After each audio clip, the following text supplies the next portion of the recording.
या राज्यातील महसूल विभाग आणि विभागाने असा निर्णय केला आहे, तलाठी आणि सर्वच तलाट्यापासून जिल्हाधिकाऱ्यापर्यंत, तहसीलदारपासून तर DYSLR पर्यंत, मोजणी अधिकाऱ्यापासून तर नोंदणी अधिकाऱ्यापर्यंत आमच्या विभागाचे सर्व अधिकारी फेस ॲपवर येतील.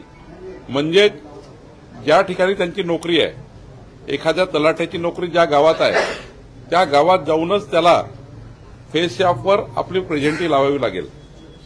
आपलं त्या ठिकाणी फेस ॲपवर जाऊनच त्या ठिकाणी तो प्रेझेंटी लागली तरच त्या ठिकाणी त्यांचा पगार निघेल, अन्यथा ऑगस्टचा पगार निघणार नाही.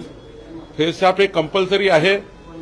फेस ॲपवर जर आपण जसं फिंगर आपले या ठिकाणी अनेक ठिकाणी आपण जे प्रयोग केलेले यापूर्वी, त्या प्रयोगापेक्षा फेस ॲपच्या माध्यमातून आता महसुली कर्मचारी आपली त्या ठिकाणी फेस ॲप करूनच त्या ठिकाणी त्यांची प्रेझेंटी लागणार आहे. त्यांची नोकरीवर तो आहे असं सिद्ध होणार.